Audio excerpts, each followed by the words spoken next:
ఉత్తిష్టత జాగృతః ప్రాప్యవరాన్ని బోధితః. లేవండి, మేల్కొనండి, లక్ష్యాన్ని సాధించే వరకు విశ్రమించకండి. పరాధీన భారతంలో జాతి జనులను జాగృతం చేస్తూ పూరించిన సమర శంఖారావం స్వామి వివేకానంద. స్వాతంత్రం సాధించుకుని 70 ఏళ్ల పైమాటే ఇప్పటికీ దేశ ప్రజలందరిలో స్ఫూర్తిని రగిలిస్తూనే ఉంది ఆయన మాటలు. స్వామీజీకి ఈ దేశ యువతంటే ఎనలేని అభిమానం. భావి భారత నిర్మాణం మన దేశ యువతీ యువకులపైనే ఆధారపడి ఉందని ఆయన అచంచల విశ్వాసం. స్వామి వివేకానందది వేదాంత హృదయం.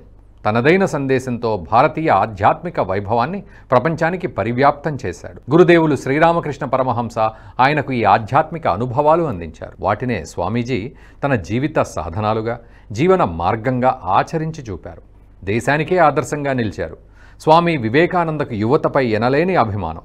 భావి భారత నిర్మాణం ఈ దేశ యువతీ యువకులపైనే ఉందని ఆయన అచంచల విశ్వాసం. అకర్మణ్యులైన యువకులను మేల్కొనపడానికి తన శక్తినంతా ధారపోశారు. ఆశిష్టో ద్రడిష్టో బలిష్ఠః అను ఉపనిషద్వానికి అనుగుణంగా ఇనుప కండరాలు, ఉక్కు నరాలు కలిగిన యువతే భారత జాతికి వెన్నెముక అన్నారు. ఇలాంటి 10 మంది యువకులు నాతో ఉంటే చాలు, ఈ దేశాన్ని నందనవనంగా తీర్చిదిద్దుతానని ఎంతో ధైర్యంగా ప్రకటించిన ధీరోదాత్తుడు స్వామి వివేకానందుడు. దేశభక్తి, త్యాగం, సేవ, మానవత్వం, ఆత్మవిశ్వాసం, స్వాభిమానం, కార్యదీక్ష, దైవంపై విశ్వాసం వంటి సద్గుణాలను యువతలో నెలకొల్పడానికి అహర్నిశలు దేశమంతటా పర్యటనలు జరిపారు. స్వీయ సౌఖ్యాలు, ఐహిక భోగభాగ్యాలు వదులుకొని అకుంఠిత కర్తవ్య నిష్ఠతో కార్యరంగంలో అలుపెరగక పనిచేయాలంటూ తట్టి లేపి యువతను వివేకవంతులుగా రూపుదిద్దిన మార్గదర్శి స్వామీజీ.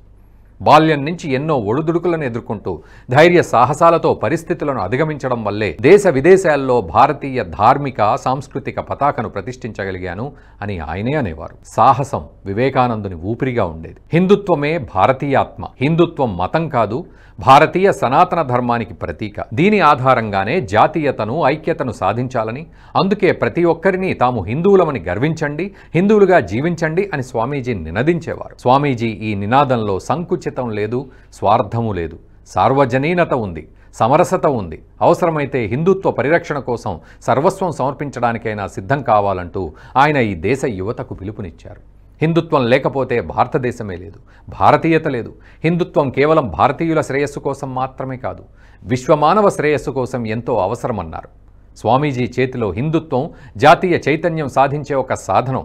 మొత్తం విశ్వమానవ సమాజ అభ్యున్నతి కోసం వారి నైతిక తాత్విక స్థాయిని పెంపొందించేందుకు ఈ భావన ఎంతో ముఖ్యమని స్వామీజీ చెబుతూ ఉండేవారు. స్వామీజీ తన ప్రబోధాలతో వేదాలకు వక్రభాష్యాలు చెప్పిన స్వార్థపరుల నుంచి హిందూ సమాజాన్ని రక్షించారు. ఆంగ్లేయుల పాలనలో గాలివాటంగా బ్రతుకుతున్న హిందూ సమాజానికి దిశా నిర్దేశం చేశారు. నాకు దేశం పట్ల ప్రేమను ప్రసాదించింది వివేకానందుడే అని స్వయంగా మహాత్మా గాంధీజీ అన్నారు. స్వామీజీ రచనలు తాను విపులంగా చదివానని, ఆయన కారణంగానే తనకు మాతృభూమి భారత్పై ఉన్న ప్రేమాభిమానాలు 1000 రెట్లుగా వృద్ధి చెందాయన్నారు. ఇక మీరు హిందూ దేశం గురించి తెలుసుకోవాలనుకుంటే వివేకానందుణ్ణి అధ్యయనం చేయండని విశ్వకవి రవీంద్రనాథ్ ఠాగూర్ అన్నారు. అటు భారత ఆధునిక జాతీయోద్యమానికి ఆధ్యాత్మిక జనకుడు స్వామి వివేకానందుడేనని నేతాజీ సుభాష్ చంద్రబోస్ పేర్కొన్నారు. స్వామీజీది పౌరుషాన్ని ప్రకటించే వ్యక్తిత్వమని, పోరాడే స్వభావానికి ప్రతిరూపమన్నారు.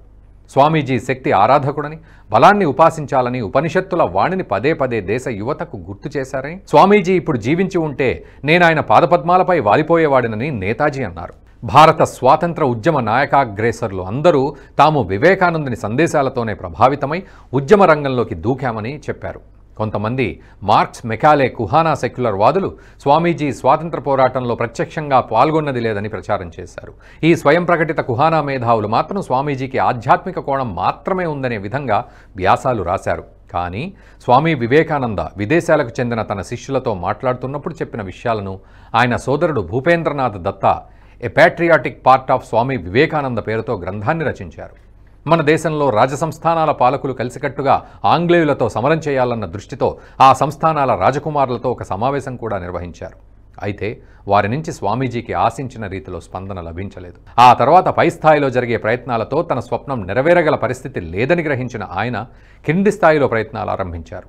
వ్యక్తి నిర్మాణం, శిలా నిర్మాణం ద్వారా దేశ అభ్యుదయం కోసం సర్వసమర్పణం చేయగల యువతను సమీకరించి ఒక గొప్ప సంఘటనా శక్తిని నిర్మాణం చేయాలని సంకల్పించారు. ఆ దిశగా దేశవ్యాప్తంగా పరిక్రమణ చేస్తూ యువకులను సమీకరించి కార్యోన్ముఖులను చేశారు స్వామి వివేకానందులు. ఈ వీడియో మీకు నచ్చినట్టయితే లైక్ చేయండి, 10 మందికి షేర్ చేయండి. అలాగే కామెంట్ల రూపంలో మీ అభిప్రాయాలను మాతో పంచుకోండి. Nationalist hub group of channels ను సబ్స్క్రైబ్ చేసుకుని తెలుగునాట జాతీయవాద జర్నలిజాన్ని ప్రోత్సహించండి. ఈ వీడియో కింద ఉన్న బెల్ ఐకాన్ పై క్లిక్ చేయడం మర్చిపోవద్దు.